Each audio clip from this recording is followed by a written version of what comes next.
Hey, Mike here. I just wanted to let you know that you can listen to Dark Poutine early and ad-free on Amazon Music, included with Prime.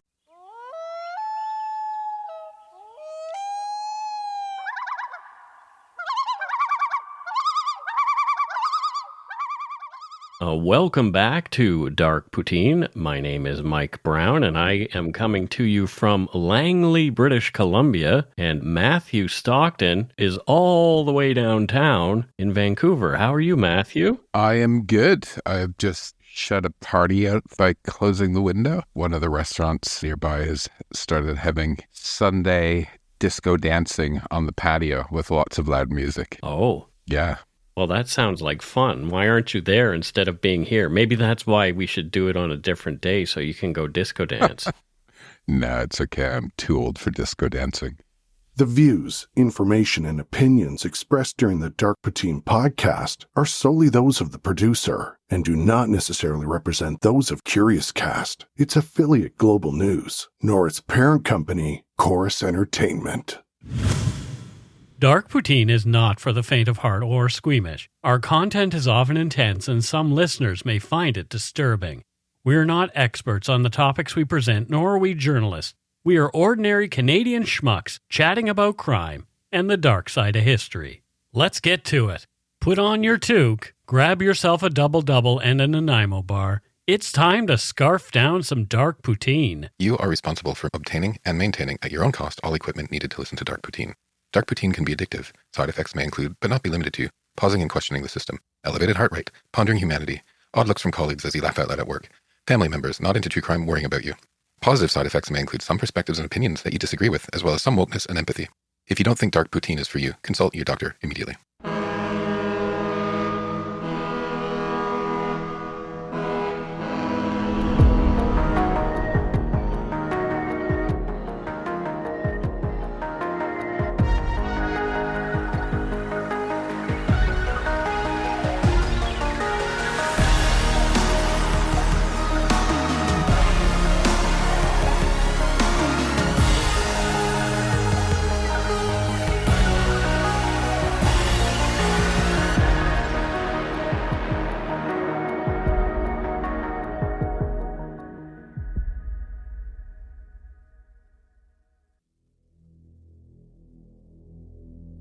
On the evening of June 24, 1992, after she failed to pick up her daughter from school, 41-year-old Gladys Wakabayashi's estranged husband Shinji and her daughter Elisa discovered her body in the hallway of their home in Shaughnessy, a posh Vancouver neighbourhood.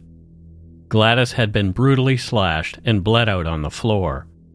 Early on, after uncovering an affair between Derek James, a longtime family friend, and Gladys Wakabayashi, Jean Ann James, 52, Derek's wife, became the number one suspect in the murder. Jean Ann refused to talk, leaving police without enough physical evidence to lay charges. The crime would go unsolved for more than 15 years before Jean Ann James was arrested after she confessed to the murder of her friend during an intricate Mr. Big sting. This is Dark Poutine episode 284, The Murder of Gladys Wakabayashi.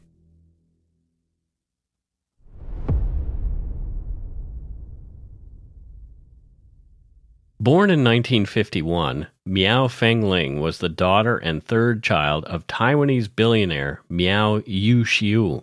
Mr. Miao founded several high-tech industrial enterprises. He was chair of Union Petrochemical Corp. And the Lianhua Industrial Holdings Company.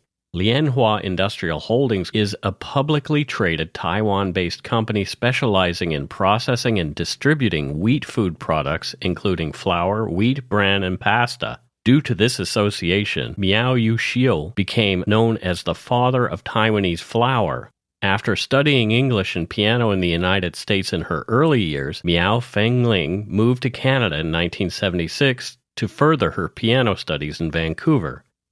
Here she met a Japanese man named Wakabayashi Shinji. Wakabayashi worked as a senior executive at Japan Airlines.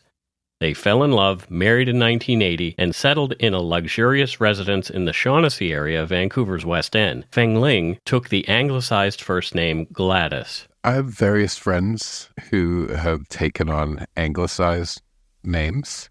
Mm-hmm. And I always find it interesting. And actually, just yesterday, I was talking to a neighbor of mine who's Japanese, Fuku, and she goes by Sarah. Okay. And I guess it's, she was a teenager when she moved here. Yeah. And often what happens is people just get so bored of getting your name butchered that they just choose something that's like more common in the culture. Yeah, I have a friend named Charlotte whose real name is Mingray, and Sarah is Fuku. I'm like, I can pronounce Fuku. Can I just call you Fuku? Right? And she's like, yeah, that's great. Yeah. I don't know. It's an interesting thing. Like if I ever moved to Japan, I wonder what my name would be. I have friends who have done the same thing. Like my friend Millie is from Taiwan as well. Her real name is Mingling. Right. So she chose something that is really sort of close to what her real name is. Yeah. Shaughnessy is an exclusive residential area in Vancouver, and it covers around 447 hectares. It's framed by 16th Avenue to the north, 41st Avenue to the south, Oak Street to the east, and East Boulevard to the west. Established by the Canadian Pacific Railway in 1907, Shaughnessy was initially Vancouver's premier residential district, with early 20th century homes needing a minimum value of $6,000 and featuring mature 90-year-old trees. It's predominantly comprised of single-family residences, with many being grand mansions from before World War II, situated on spacious landscape properties. While some apartments along Oak Street and a small collection of shops at 41st Avenue and Granville Street intersect, the core of Shaughnessy remains free from commercial structures. Its tranquil ambience characterizes Shaughnessy. The neighborhood boasts several evenly distributed parks, making them easily accessible to locals. Generally, this area of the city offers a peaceful environment with minimal traffic noise disturbances. It's a pretty nice place, and pricey too. A quick search of Shaughnessy real estate listings shows prices at the low end of just over $2.5 million, and they top out at a dizzying $28 million, and those are just the places on the market right now. I like to go for walks around Shaughnessy because there's actually a lot of parks and trees, and the gardens is up there, lots of mansions. It's really nice area to walk around in. Mr. and Mrs. Wakabayashi had a daughter named Elisa. As their daughter matured, Gladys and Shinji became more involved in her school events, leading them to become acquainted with parents of her peers. Having pursued her studies abroad at a young age, Gladys was fluent in English and carried herself with a certain flair. She exceptionally bonded with Derek and Jean-Ann James, the parents of one of Elisa's classmates. The two families frequently socialized, attending parties and going on trips with their children. Derek James was employed at the Ground Control Center of Vancouver International Airport during this period, and his wife, Jean-Ann, worked as a flight attendant. Their shared professional background in the aviation industry further strengthened the bond between the two families. I find this interesting. It is, a similar background in terms of both working in the aviation industry, but really they're quite different, aren't they, Mike? Like on the one side, you have a billionaire-ess and an airline executive, and then on the other, sort of ground control and flight attendant. And I'm wondering if there was some jealousy there from a person like Jean-Ann James? Maybe. In terms of what the other had beyond what was going on. If you have a tendency toward that kind of envy, then maybe. Yeah, and she seems like she did. Maybe, yeah, like considering what happens. Yeah. Over time, due to differences in their educational philosophies for Elisa and Shinji's frequent travels because of his job, Gladys and Shinji grew apart. By the time Elisa was 12, they were in the process of separating, with Gladys and Elisa continuing to live in their Vancouver West home on the 6800 block of Selkirk. After their separation, both Gladys and Shinji remained friendly with the James couple. Although they no longer felt they could be married, they did remain friends. There was no animosity between them. I always find it admirable when couples possess that capacity. When you can just recognize that the relationship is no longer viable, but gracefully part ways without sort of vilification, right? I think it reflects a level of maturity. Yeah.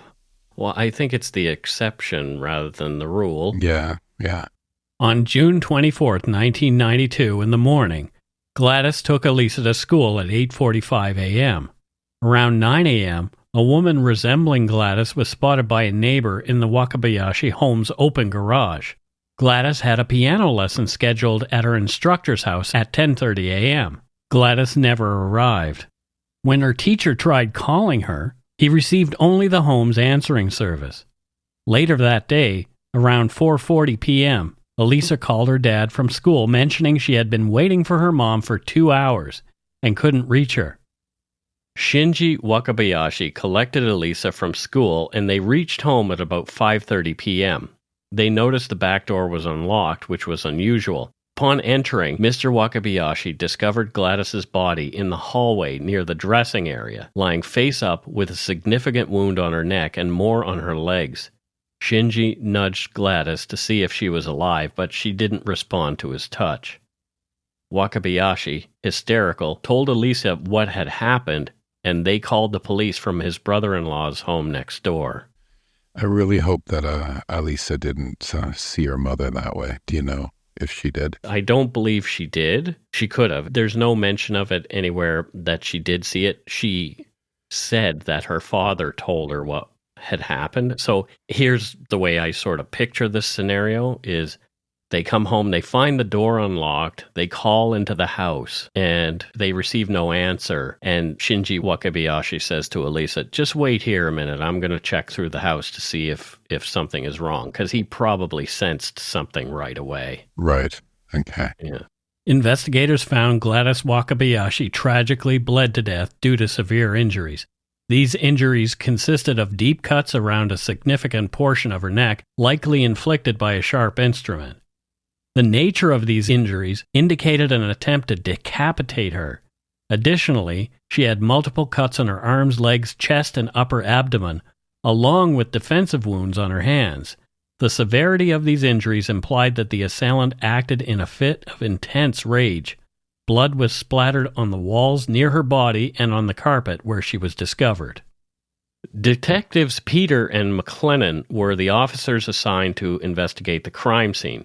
Detective McLennan, the first to arrive, identified a partial shoe print in blood in a nearby bathroom. This print was from a woman's high-heeled shoe with a pointed toe and a distinctive honeycomb pattern on the sole.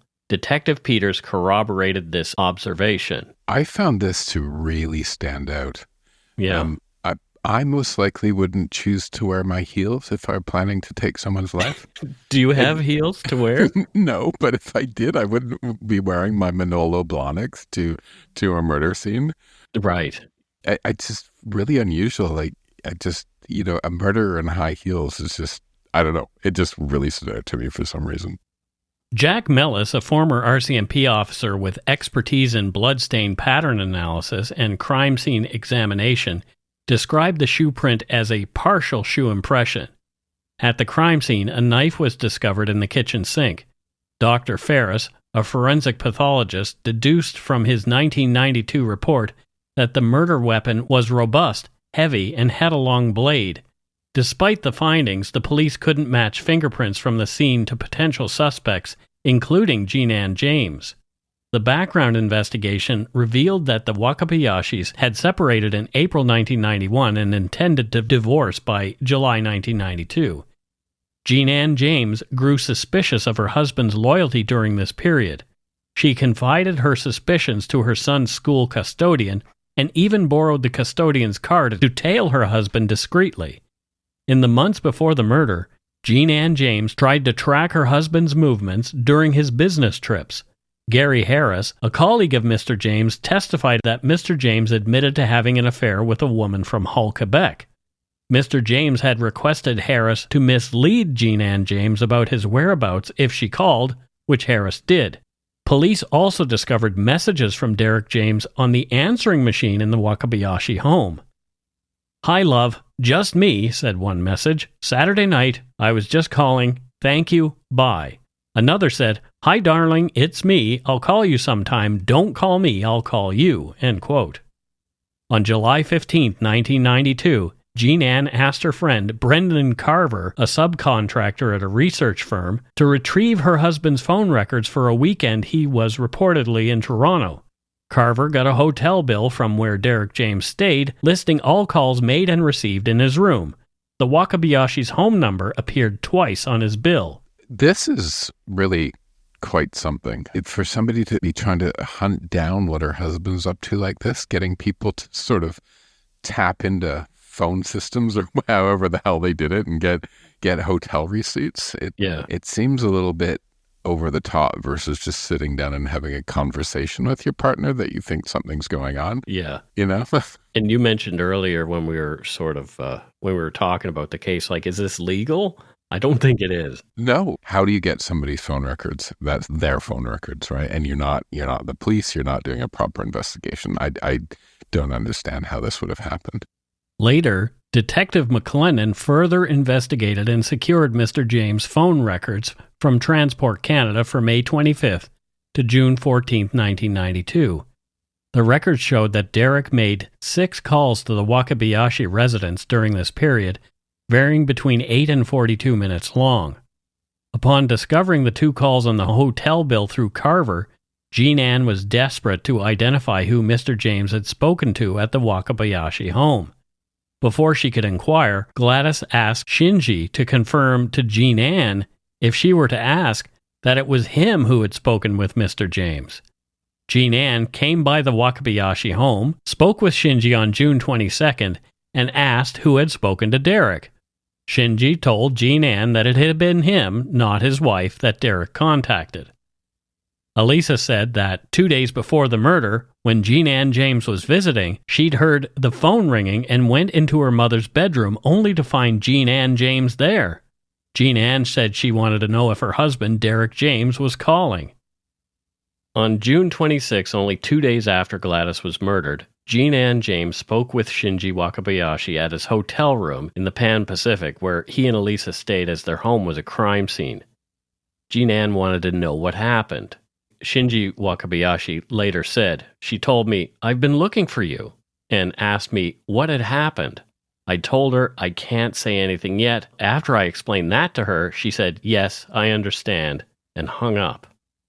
2 days after that, Jean Ann came to visit Shinji at his mother-in-law's home. She asked me how Gladys was killed. I told her I can't really explain much, but I saw her lying on her back, face upward, and there was a cut on her neck. I find the actions of this woman truly disturbing. Yeah. So not only did she commit this heinous act, but now she's insinuating herself into the lives of the daughter and the husband and pretending to be oblivious to this situation. Yeah. It's a really sinister behavior, isn't it? Yeah, it's pretty grim. Another neighbor of the Wakabayashis came forward and gave a description of a woman she'd seen near the Wakabayashi home on the day of the murder. The description closely matched Jean Ann James. This, and all the other evidence, was enough to give investigators suspicion about Jean Ann James and Gladys's murder. A subsequent search at Jean Ann James' home did not yield a shoe matching the one that had left the print at the crime scene. The police also took a carpet sample from her vehicle for analysis, but it didn't reveal any significant findings. Following the search of the James residence and extended surveillance, the police arrested and interrogated Jean Ann in July 1992. She denied any involvement in Gladys Wakabayashi's murder and was released. The police then shared crime details with the media, holding back some important details. Both print and radio reported on Gladys Wakabayashi's death, her injuries, the possibility that the assailant was acquainted with the victim due to an unlocked back door, and speculations about a secret relationship with a married man. One radio segment mentioned a knife as the murder weapon. This was misleading, as police knew one of the weapons had in fact been a box cutter. This would be crucial later on. By October 1992, the investigation concluded without enough evidence to charge anyone, but Jean Ann James was still the number one suspect. The family posted a private reward of $60,000 for details leading to the suspect's arrest and conviction. In June of 1993, near the year anniversary of Gladys Wakabayashi's murder, news articles were posted to jog the public's memories around the time of the crime. The police suspected that the perpetrator acted due to intense animosity or was driven by vengeance. They also considered the possibility that the individual was experiencing a significant mental health crisis during the assault. According to the police, evidence suggested that another woman might be responsible for Mrs. Wakabayashi's murder. It was believed she drove to the victim's home, parked, and entered the residence. After committing the crime, she left, ensuring she appeared composed to avoid drawing attention. The suspect was described as a white woman in her mid-50s, 5 foot 4 inches in height, weighing between 120 and 130 pounds, and she had blonde hair. This matched Jean Ann James' description. Presumably, as she was a suspect, the hopes were that someone would recall seeing her at the Wakabayashi home on the day of the murder. The case, although always active, went cold for the next 14 years. In 2007, the Integrated Unsolved Homicide Unit revisited the case, contemplating an undercover operation to ascertain Jean Ann James' potential involvement in Ms. Wakabayashi's death. You know where we're going with this. Mr. Big, of course. It is Canada, after all. But how on earth do you entice a 68-year-old woman living in a nice house in Richmond, BC to become involved in a criminal organization? Well, apparently it wasn't that difficult. More after a quick break. If you're looking for a smoking gun, I can absolutely guarantee you will not find it. In October 2001, a series of letters filled with a deadly powder called anthrax were dropped into the U.S. mail system. What started as an unprecedented case turned into an unsettling mystery. Who sent these deadly letters? And why? From Campside Media and Sony Music Entertainment, I'm Josh Dean, and this is Cover Up Season 4, The Anthrax Threat. Available now.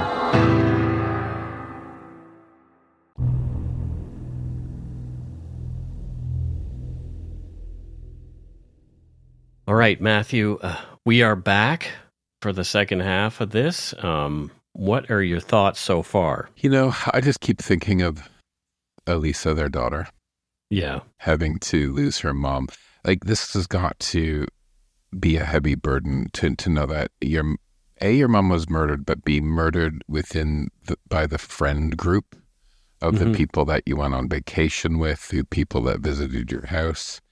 Yeah. You know, I hope she's been able to live a good life and flourish despite this happening. Well, she did go, because of her father's work and his traveling around and that kind of stuff, she did end up, I believe, living with her family in Taiwan for a little while. Okay. So she was well taken care of, obviously. But that doesn't make up for the loss of your mom. To understand Jean Ann James' routines and interests, the police surveilled her. They did wiretaps, they followed her, all that kind of stuff. According to Eve Lazarus's book, Cold Case BC, Jean Ann frequented a local casino and played the slots for hours.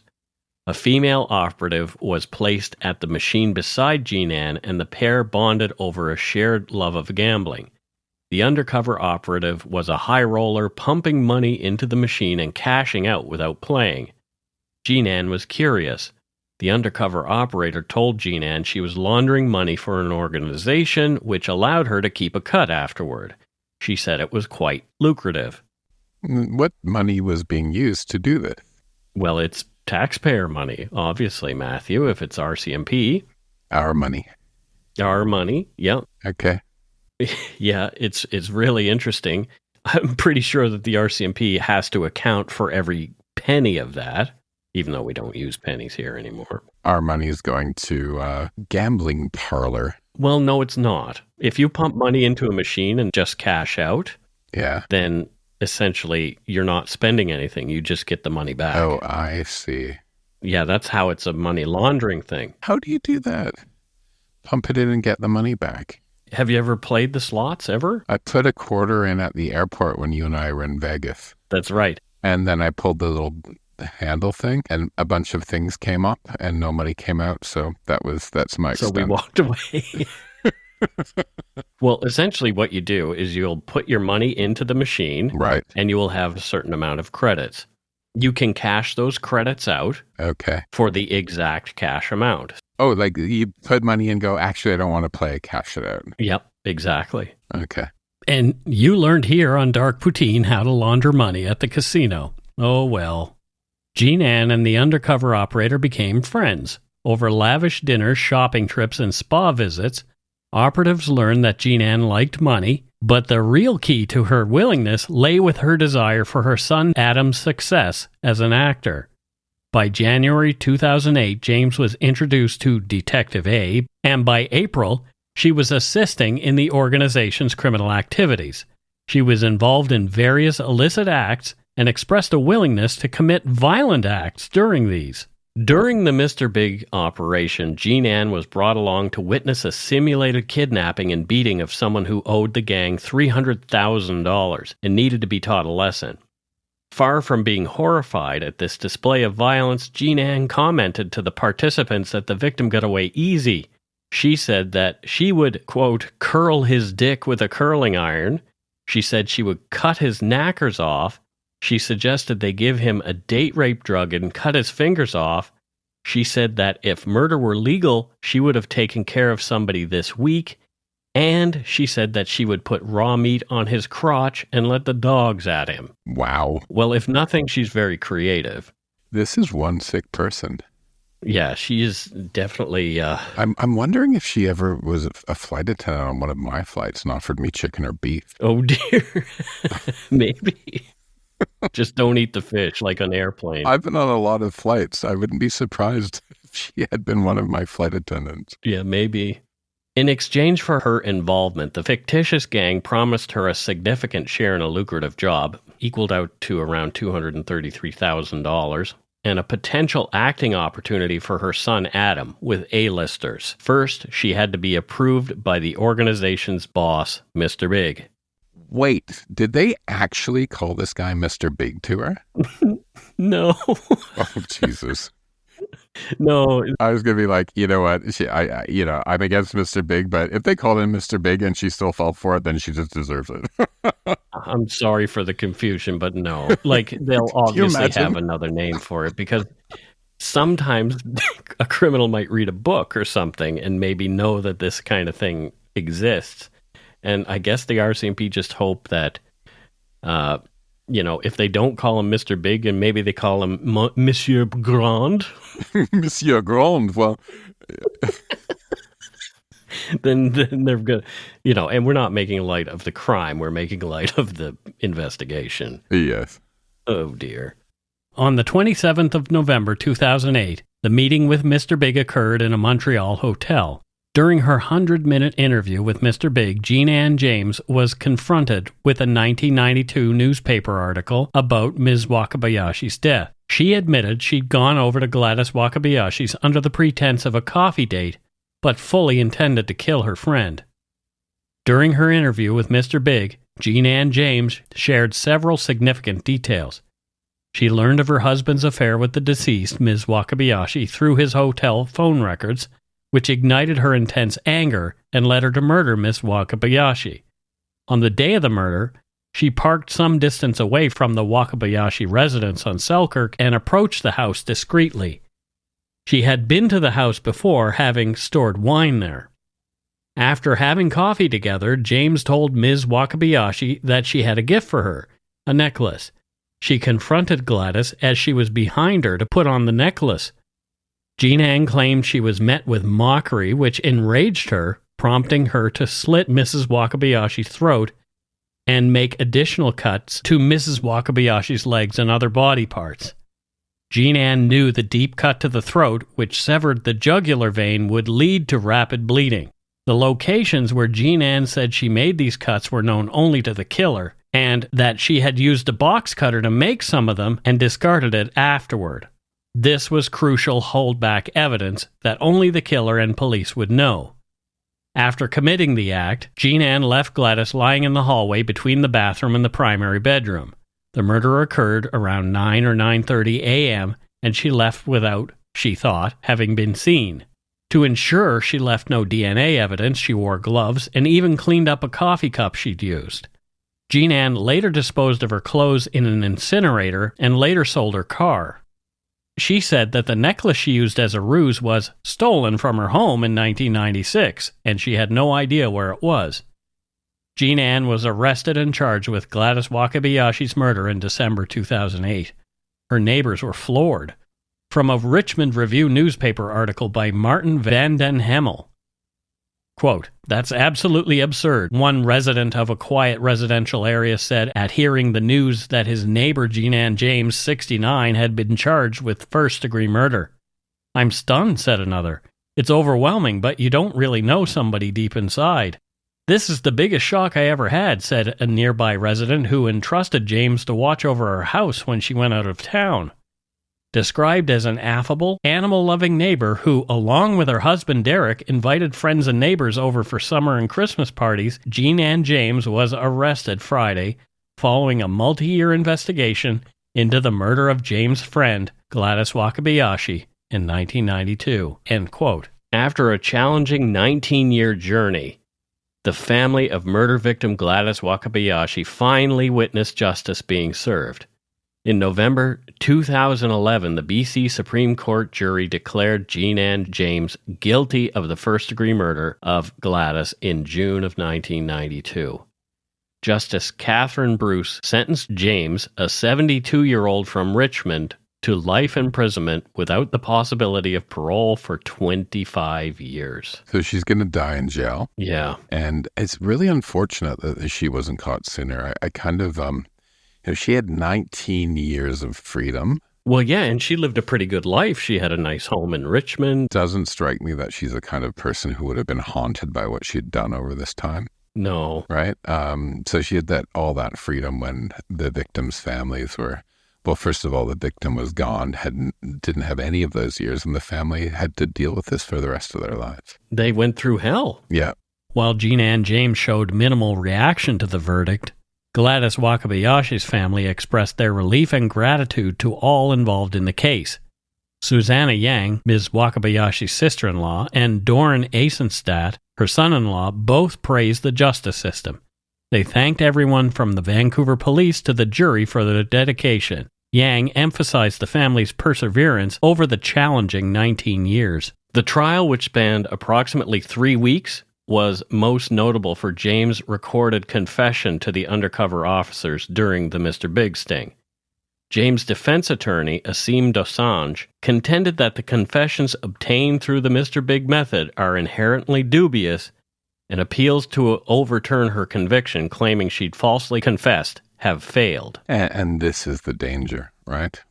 This is the danger, that all of it can be thrown out at any time. According to a CBC News article in 2015, a federal court denied Jean Ann's requested private prison visits with Derek James, the man whose extramarital relationship with Gladys Wakabayashi led Jean Ann to murder the billionaire's daughter. The 75-year-old sought to overturn a decision by prison officials who believe she posed an unmanageable risk of harming her husband during private visits. Judge James Russell stated that Jean Ann should heed the advice of those aiming to rehabilitate her rather than bypassing their recommendations. Mike, why would he want to have anything to do with her at this point? Like, does he have Stockholm Syndrome or something? He might. I don't know. Right? Maybe he just wants to ask her, what the heck? Why did you do this? Yeah. Why on earth?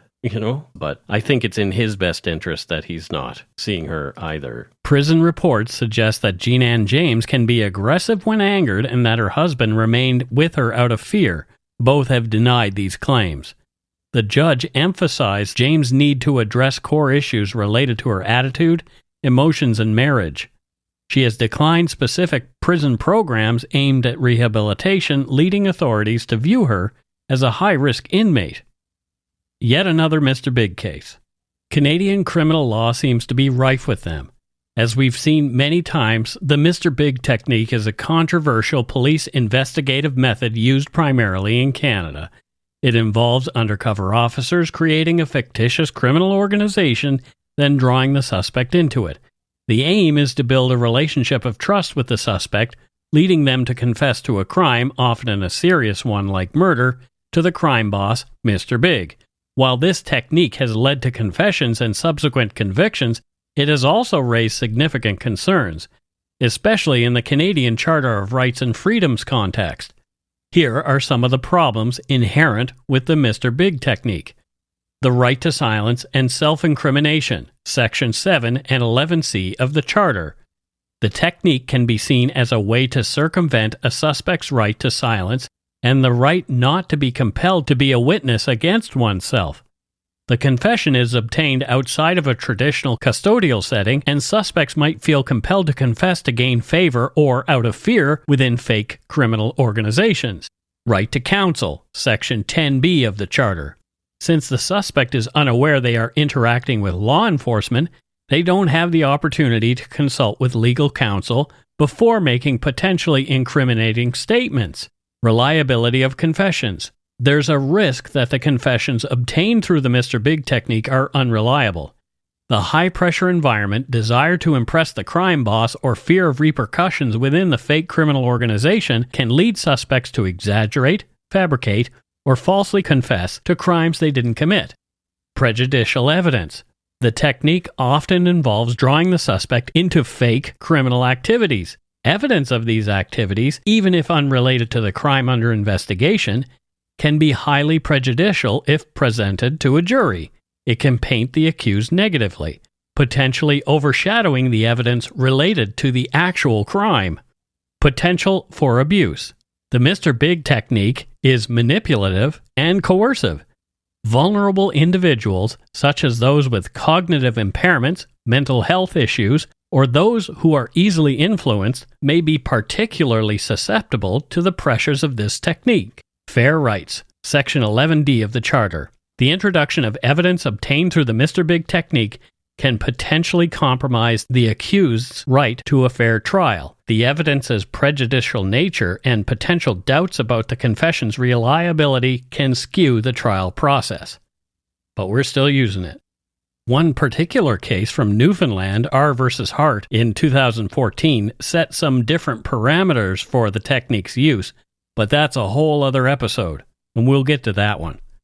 That's it for Dark Poutine episode 284, The Murder of Gladys Wakabayashi.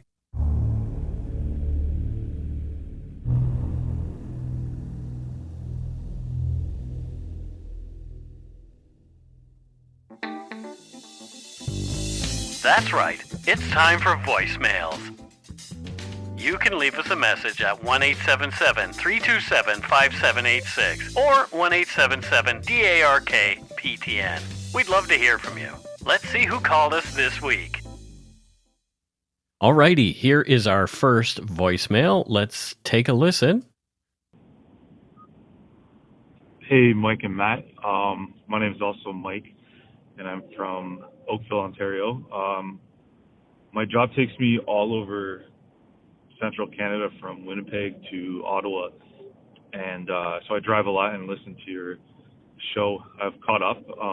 It's great, and I was looking for something else because I've caught up to the current episode, and I found a supernatural podcast, and the voice seemed very familiar, and I realized it was you, Mike, and I've never really heard you mention it on the show. I don't always listen to the voicemails, but maybe you could take a chance to plug it yourself so other listeners can hear it, and keep up the great work, guys. And also, do you have any other projects on the go, anything else to listen to, or maybe Matthew does?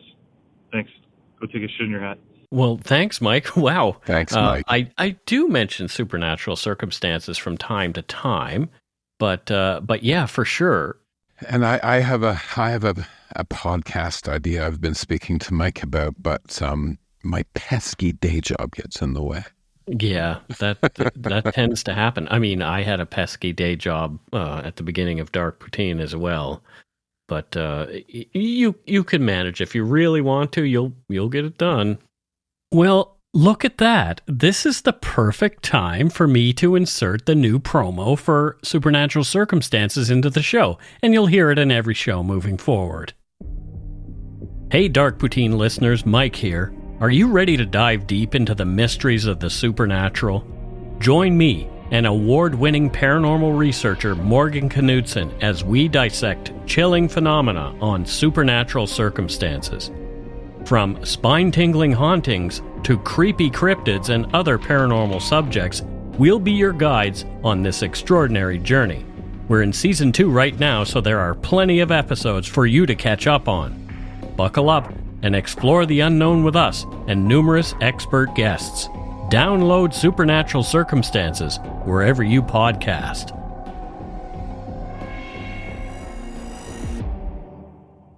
Supernatural Circumstances is a podcast that I do with Morgan Knudsen. You've heard her on Dark Poutine a couple of times, and we started with the Esther Cox mystery in Amherst, Nova Scotia, here on Dark Poutine. And after that, Morgan and I were talking. We thought, we work really well together. Let's do something. So we come up with Supernatural Circumstances. And every 2 weeks, because I can't do 2 weekly podcasts, so every 2 weeks, Morgan and I talk about a particular supernatural case. So we've dealt with cryptids, hauntings, all kinds of crazy things. We're doing some UFO-related things coming up, more on different cryptids like Mothman, all that kind of stuff. So if you have an interest in those things, maybe give Supernatural Circumstances a listen. So thanks for the suggestion, Mike. All right, so Mike is from Oakville, Matthew, but what does he do there in Oakville, Ontario? Well, he was talking about traveling a lot. Okay. Right. So he travels to different zoos because he's a specialist in bathing sloths. A sloth bather. You have to bathe them a very specific way, and so he's just found his niche, and he goes from zoo to zoo bathing with sloths. Well, there you go. That's kind of cool. Yeah, I mean, we need these things. We definitely need these things. We need clean sloths because they're quite slothful, and they're not good at bathing themselves. Let's move on to our next voicemail. Hi, guys. My name is Marina Bedard. I'm from Peterborough, Ontario.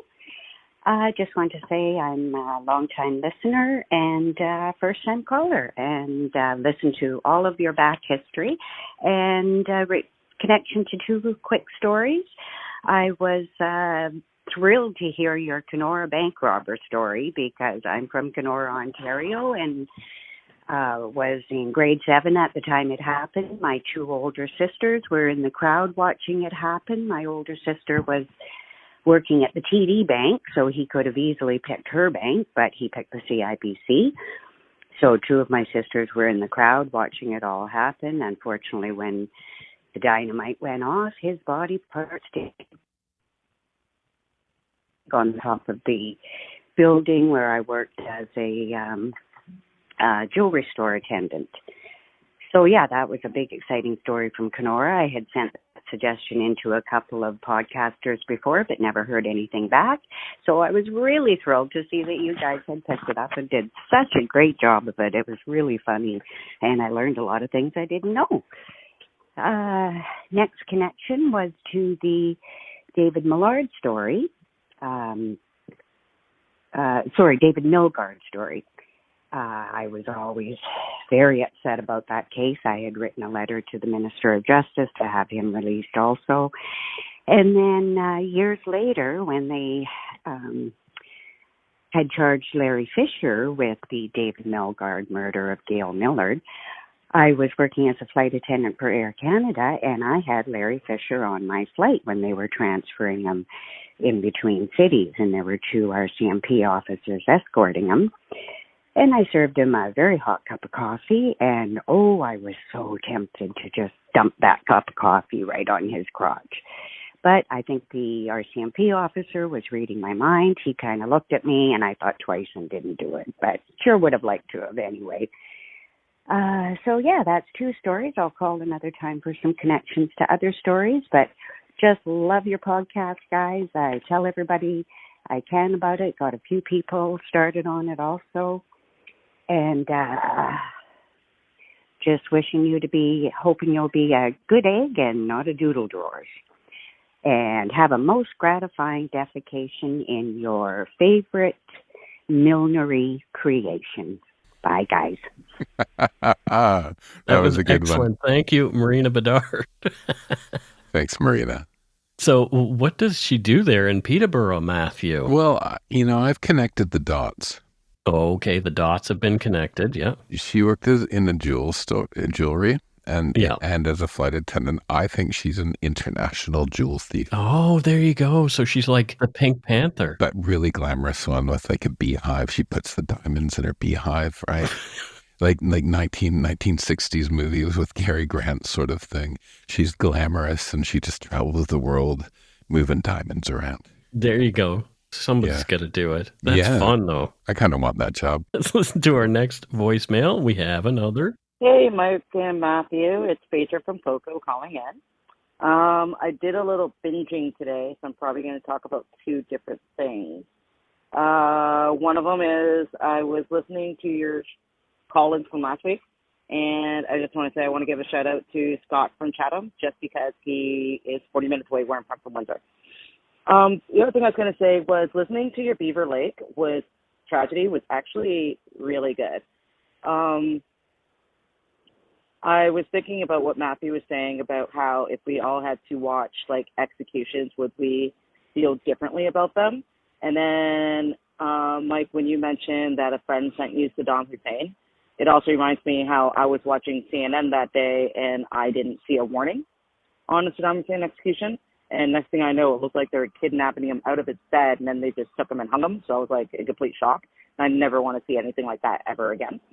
And the other thing was the one before that, when you guys were talking about guys who were maximum going down to medium.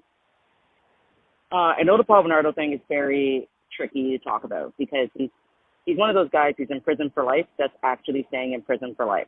And do I think he should get to a medium security? No, never. Like, he does not deserve it. But I can also see from a humanitarian point where he has been living by himself for 23 hours a day with 1 hour out since like 1996. I mean, he's been doing it for over 20 years, which does suck. But then again, he kind of put himself into that predicament. And they really should get like more people's opinions on releasing people with heinous crimes to lower security facilities. Get that it. I'm just ranting, so I'm just working at a site in Coquitlam. Keep up the good work. You guys, the show is great, and go take a shit in your hat.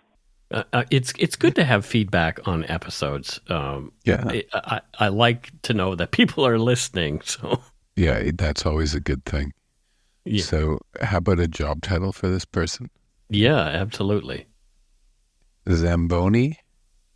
Do you know what a Zamboni is, Mike? I know what a Zamboni is, Matthew. So Zamboni choreographer. So wow. Halftime shows with the Zambonis, kind of like those swimmers that swim in formation. Sure. Synchronized swimming. Yes. Synchronized Zamboni dances. Yeah. That sounds like fun. I would watch that. Very Canadian job. Very Canadian thing. All right. Let's listen to our next voicemail. Now, this one, it looks like there might be two, so we'll play the first one, and if it makes sense, we'll play the second. And if not, then we'll go back and play the second one. We'll figure it out. Well, my name's Marion, and I'm from Queens, New York, and I just finished listening to the Beaver Lake tragedy, and I have very mixed emotions about capital punishment. My sister's a nurse, and she works in a prison. She just retired. And a prisoner assaulted her, broke her nose, busted her teeth. He had nothing to lose. He's on life without parole. So what do you do with people like that? And she has told me instances where, prison guards get killed, other inmates get killed. The way the prisons are run, both in Canada and here, I think leave much to be desired, but you have people that just don't care, and you have people that would show absolutely no remorse and understanding. They have horrible backgrounds, but what do you do with somebody who kills a child? What happens if it's your child? I mean, I don't know what the answer is, but that's the other side. When you have life without parole or a long sentence, you have absolutely nothing to lose to hurt somebody. And I absolutely love your podcast, and some donut money is coming your way. Thank you. Bye. Wow. That was a great voicemail. Marion from Queens. Queens, New York. I like her. I love that accent so much. Yeah, and it's and this is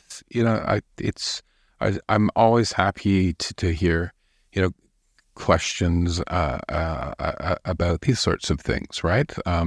Yeah, I mean, that's kind of my aim with the show, is to have people talk about stuff. So yeah, I mean, for me to answer the question just on a personal level is I don't believe like, for me it's about not creating a culture of vengeance, right? yeah. And yeah, there are total assholes out there who are never changeable, like despicable people. And Well, look at Clifford Olson, for example. He was sending horrible letters to the victims of his families explaining what he had done to them. yeah, and I'm sorry that happened to, I think she said, her sister or sister-in-law. It's, we just got to manage them. Like, for me personally, I think if we kill someone, we lower ourselves to sort of their level.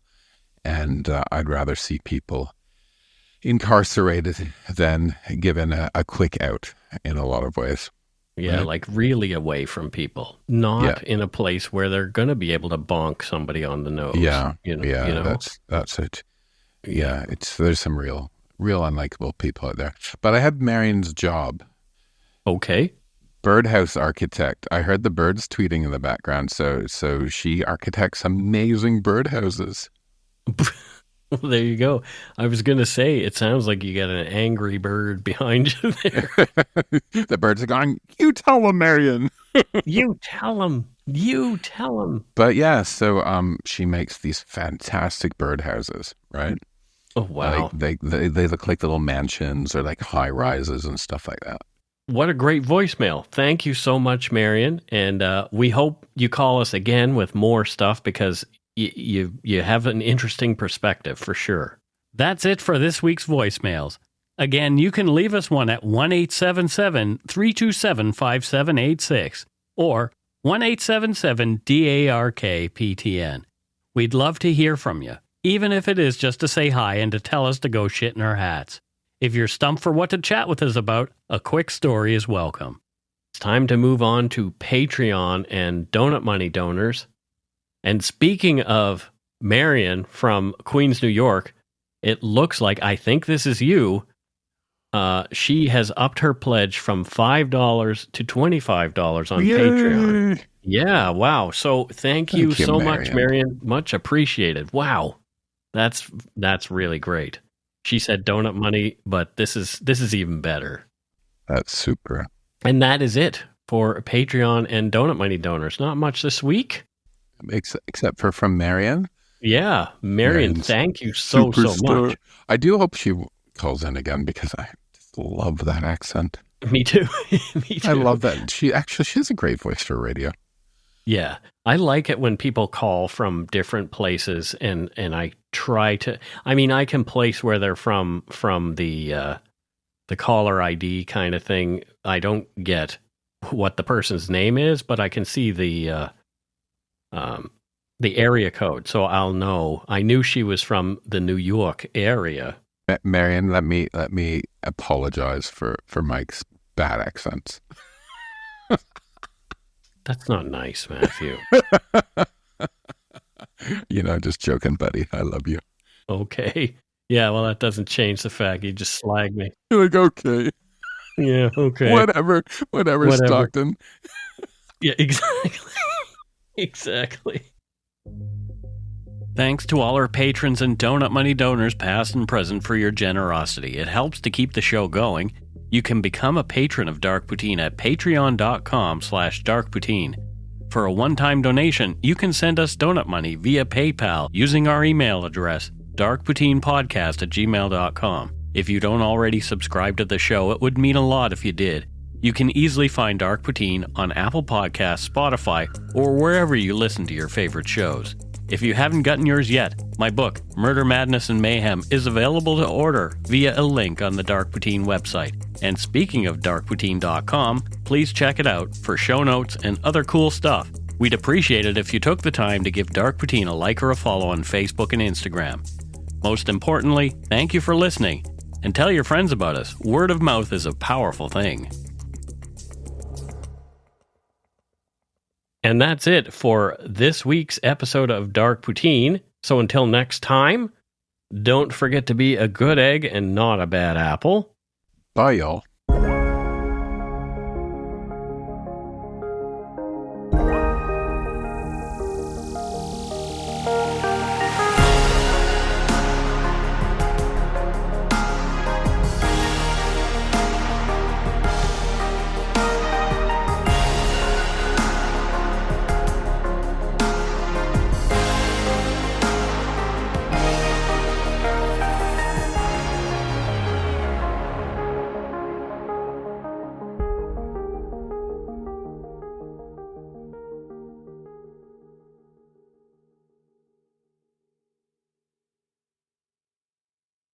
I said to my parents, don't trust her. They wouldn't listen. Every family has a secret. Joy Delaney, mother of 4, has gone missing. From the author of Big Little Lies comes a chilling new mystery to W. You were an emotional chaos sinkhole, Amy, and I'm sick of it! Starring Annette Bening. Nobody can break your heart like your own children. And Sam Neill. She will come back. Here we go. Strap in. Apples Never Fall. All new Thursdays, only on W. Stream on Stack TV.